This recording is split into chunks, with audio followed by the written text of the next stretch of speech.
Cruise lines don't always tell you this, but what you wear can decide where you're allowed to go and where you're not. Cruise dress codes may be more relaxed than they used to be, but that doesn't mean there are no rules anymore. Some outfit mistakes still get people stopped at the dining room, quietly turned away, or left feeling awkward and out of place. And a few can actually cause problems once you step off the ship in port.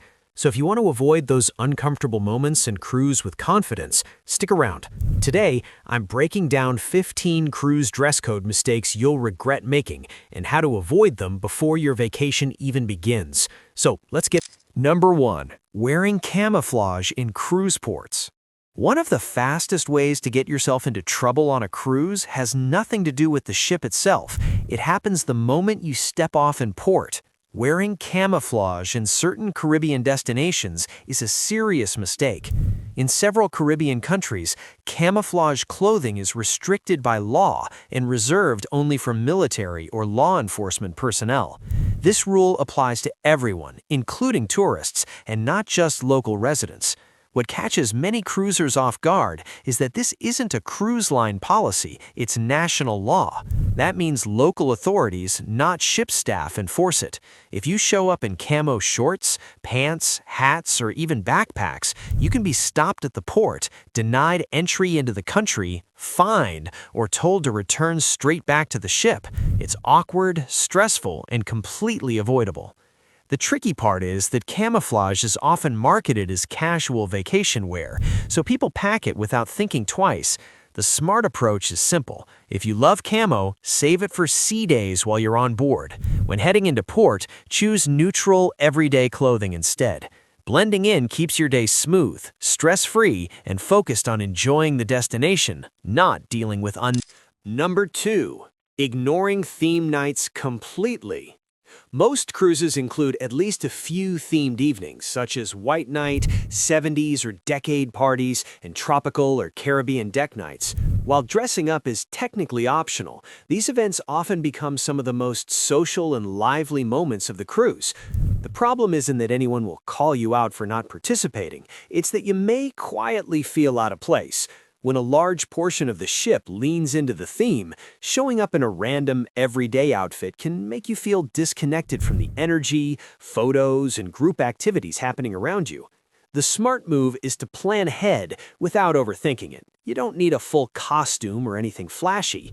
Packing one flexible outfit that works for multiple themes, like a white shirt, a light tropical top, or a simple retro-inspired piece, can make a big difference.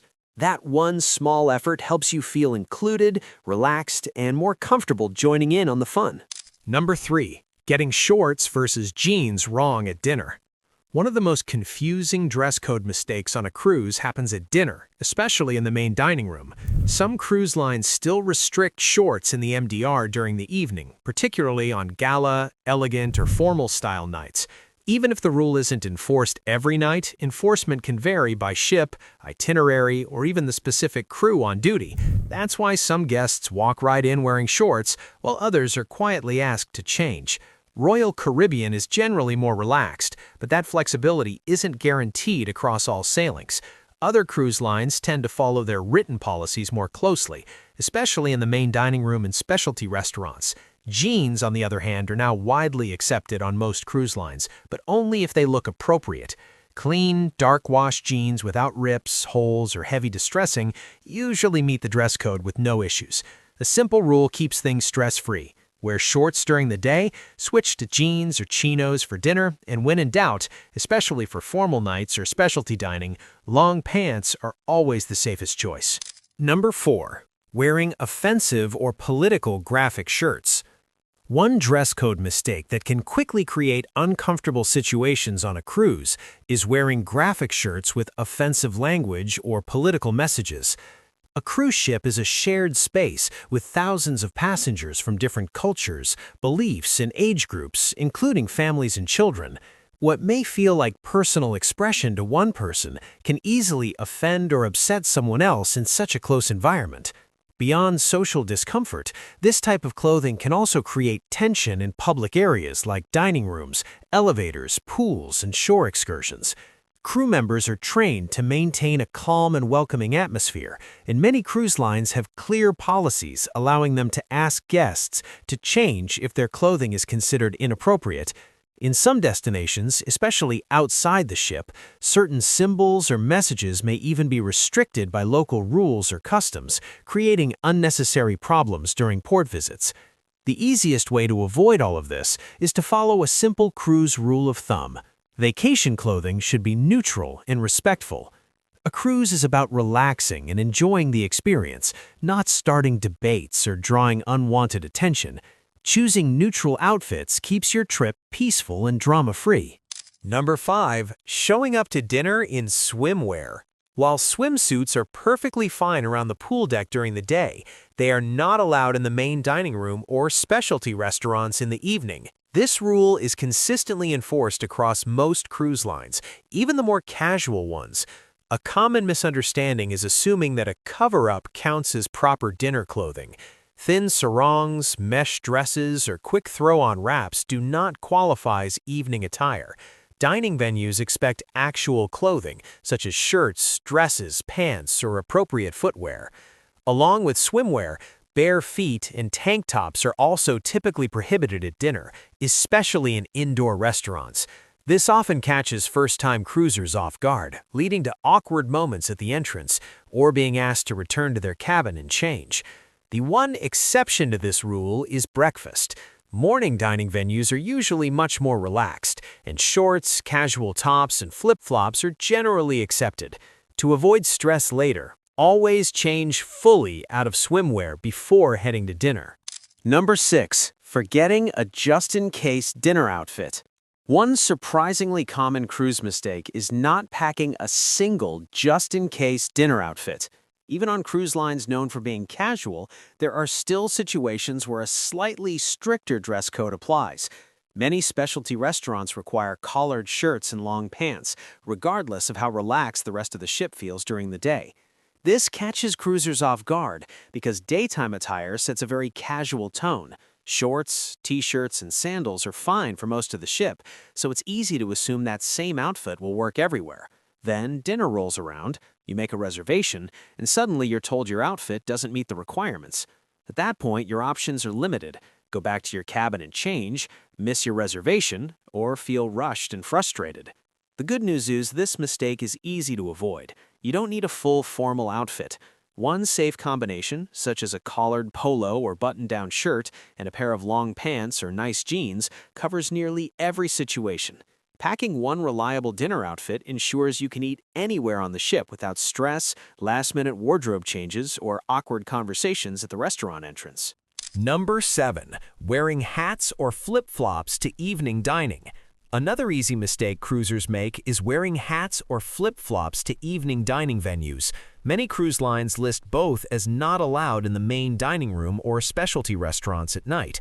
Baseball caps, casual sandals, and flip-flops are generally considered daytime or poolside footwear, not evening dining attire. In reality, enforcement can be inconsistent. You may see other guests wearing hats or flip-flops and not being stopped, which makes the rules feel confusing. But inconsistency doesn't mean the rule doesn't exist. Some guests are quietly asked to remove a hat or change footwear, which can feel awkward if you weren't expecting it. It's also important to remember that not everyone breaks these rules by choice. Some guests wear hats due to medical reasons, such as hair loss, and others may rely on open footwear because of foot injuries or mobility issues. That's why judging other passengers is never productive. The best practice is simple. Follow the dress code yourself when dining in the evening and extend grace to others. Cruise etiquette is about courtesy, not policing. Number 8. Overusing perfume or cologne. One dress code mistake people rarely think about on a cruise isn't about what others see, but what they smell. Strong perfume or cologne can become a real issue on board because cruise ships are enclosed spaces. Elevators, narrow hallways, theaters, and dining rooms all amplify scents, making even a small amount feel overwhelming. For many passengers, this isn't just a minor annoyance. Heavy fragrances can trigger migraines, allergies, asthma attacks, or nausea, especially when people are in close quarters with limited airflow. What smells pleasant to one person can cause serious discomfort for someone else standing nearby. This isn't a fashion or grooming problem, it's a courtesy issue. Cruise vacations involve sharing space with thousands of people, and being mindful of others makes the experience better for everyone. Unlike open-air environments on land, there's no easy escape from strong scents on board. A simple rule helps avoid problems. Your fragrance should be subtle, not noticeable from a distance. If people can smell you before they see you, it's probably too much. Using a light touch allows you to smell nice without impacting the comfort of others around you. Number 9. Entering indoor areas without proper cover-ups. A very common cruise mistake is assuming that pool deck rules apply everywhere on the ship. While swimsuits are perfectly acceptable around the pool and sun deck, the moment you step indoors, the expectations change. Cruise lines treat indoor spaces, especially dining areas, as shared public environments, and proper attire is required. One issue that frequently causes problems is sheer or mesh cover-ups. While they may look stylish and feel convenient, they often don't meet the standard for indoor areas. Crew members regularly stop guests wearing see-through wraps, thin sarongs, or minimal cover-ups, particularly at buffet entrances. Buffets are usually the most strictly enforced because of hygiene, safety, and comfort for other passengers.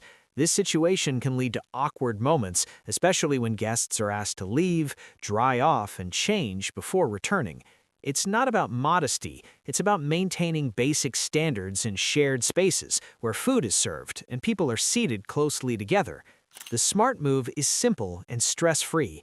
Before heading inside, put on a real shirt, dress, or proper cover-up that fully counts as clothing.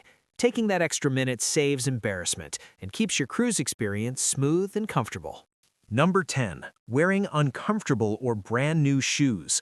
One of the biggest cruise mistakes that can physically ruin your vacation is wearing uncomfortable or brand new shoes. Cruise ships are much larger than they look, and daily activities often involve far more walking than people expect. A simple day might include walking from your cabin to breakfast, exploring the ship, heading to excursions, attending shows, and going out to dinner, all adding up quickly. When shoes haven't been broken in, blisters are almost guaranteed. Once your feet are sore, it affects everything. Evening plans become less enjoyable, shore excursions feel exhausting, and even short walks around the ship can turn painful. Many cruisers end up spending unnecessary time in their cabin simply because their feet hurt too much to enjoy the ship. This is a classic rookie mistake because new shoes look appealing for photos and outfits but haven't been tested for comfort. Cruises are not the place to hope for the best with footwear. The smart move is simple. Break in every pair of shoes before sailing. Wear them at home for a few days to make sure they're comfortable. Choosing comfort over style ensures you stay mobile, relaxed, and able to enjoy every part of your cruise without foot pain holding you back. Number 11. Not packing closed-toed shoes. Many people assume sandals, flip-flops, or Crocs will be enough for an entire cruise, especially if they're sailing to a warm destination. However, cruise ships and shore excursions often have safety rules that make closed-toed shoes mandatory. Several popular onboard activities require them, including zip lines, ropes courses, rock climbing walls, and go-kart tracks. These rules aren't flexible, and crew members won't make exceptions. If you show up wearing open-toed shoes, you'll simply be turned away. This can be especially disappointing if it's an activity you were excited about or already waited in line for. Kids tend to be affected first by this mistake. Children and teens are often eager to try these attractions, and it's frustrating for them to miss out just because the right footwear wasn't packed. Parents usually don't realize the issue until it's too late. The smart move is easy and doesn't take much space in your luggage. Make sure everyone in your group packs at least one pair of closed-toed shoes, such as sneakers. Even if they're only worn once or twice, they ensure no one misses out on activities due to a simple packing oversight. Number 12. Wearing expensive jewelry in port. One dress code mistake that has nothing to do with fashion and everything to do with safety is wearing expensive jewelry when you go ashore in port. Cruise ports are busy, crowded places filled with tourists, vendors, traffic, and distractions. Flashy jewelry like gold chains, diamond rings, luxury watches, or high-end designer pieces can instantly signal that you're a visitor carrying valuables. Unfortunately, theft does happen in some cruise ports, especially in crowded areas where pickpocketing or quick grab-and-run incidents are easier. Even if nothing happens, wearing expensive or sentimental jewelry can add unnecessary stress to your day. Instead of relaxing and enjoying the destination, you may find yourself constantly checking to make sure nothing is missing. There's also the emotional risk. Sentimental items such as heirloom rings or gifted necklaces can't truly be replaced. Losing something meaningful during a port visit can leave a lasting negative memory long after the cruise ends. The smart move is simple and protective. Leave valuable and sentimental jewelry locked securely in your cabin safe before heading ashore. If you like accessorizing, bring inexpensive costume jewelry for port days. This way you can still enjoy your outfits while staying safe, relaxed, and worry-free. Number 13. Dressing without considering the itinerary. A common cruise mistake is packing outfits based only on the ship and completely ignoring the itinerary. While cruise ships may look similar, the destinations you visit strongly influence what makes sense to wear both on board and in port. Climate plays a big role in dress norms, and what feels comfortable and appropriate in one region can feel completely wrong in another. Cultural expectations also vary widely. In some destinations, casual beachwear is perfectly acceptable, while in others, dressing a bit more polished or modest is expected, especially when visiting towns, restaurants, or religious sites. Ignoring this can lead to discomfort, unwanted attention, or feeling underdressed compared to other passengers and locals. For example, Alaska cruises tend to be practical and layered. Warm jackets, closed shoes, and weather-ready clothing are the norm both on board and ashore. Caribbean cruises lean toward light, breathable, casual clothing because of the heat and humidity. Mediterranean cruises often sit somewhere in between, where travelers favor comfortable outfits that still look polished and put together. The smart move is to pack with the destination in mind, not just the ship. Reviewing your itinerary before packing helps you choose clothing that fits the climate, culture, and overall vibe, making your cruise feel smoother and more enjoyable from start to finish. Number 14. Overpacking formal wear for luxury cruises. A mistake many cruisers make is assuming that luxury or higher-end cruise lines automatically require very formal clothing. In reality, many luxury cruise lines have moved toward resort casual or elegant but relaxed dress code. While guests often dress nicely in the evenings, full formal wear is rarely required. Informal nights are often limited, optional, or not part of the experience at all. This misunderstanding leads to overpacking. Suits, gowns, multiple dress shoes, and accessories take up valuable luggage space and often end up never being worn. Carrying extra weight and clutter makes packing, unpacking, and organizing your cabin more difficult, especially in smaller cruise staterooms. What adds to the confusion is that each cruise line defines formal differently. Some may call it elegant night, others chic night, and some skip it altogether. Assuming one standard applies to all luxury cruises can easily lead to unnecessary stress and wasted space. The smart move is simple and practical. Always check the specific dress code of your cruise line before packing. Reviewing official guidelines helps you pack just enough, stay comfortable, and avoid lugging around outfits you'll never actually use. Number 15. Expecting everyone to dress like you. The final dress code mistake is more about mindset than clothing, and it's one that can quietly affect your entire cruise experience. Expecting everyone on board to dress according to your personal standards often leads to unnecessary frustration. Dress codes may exist, but individual interpretations of casual, dressy, or appropriate vary widely. Generational differences also play a big role. What feels polished and dressed up to one age group may feel overly casual or even uncomfortable to another. Cultural backgrounds, travel experience, and personal comfort levels all influence how people choose to dress on a cruise. None of these differences are wrong, they're simply different. When you start comparing your outfits or judging what others are wearing, it shifts your focus away from enjoying the vacation. Instead of relaxing, you may find yourself distracted by small things that don't actually affect your experience. The smart move is to dress in a way that makes you feel comfortable and confident while respecting the general guidelines. Once you stop worrying about how others look, the cruise becomes more enjoyable, relaxed, and fun. Exactly how it's meant to be. And there you have it. Modern cruise dress codes aren't about being perfect or fashionable. They're about comfort, respect, and awareness. Once you know these common mistakes, packing and getting dressed becomes much easier, and you can move around the ship and ports with confidence instead of second-guessing yourself. Now, I'd love to hear from you. Which of these dress code mistakes surprised you the most? Or have you ever made an outfit mistake on a cruise that you still regret? Share your experience in the comments. Your advice might help another cruiser avoid learning the hard way. If you found this video helpful, don't forget to give it a thumbs up and subscribe for more practical cruise tips. Until next time, happy cruising!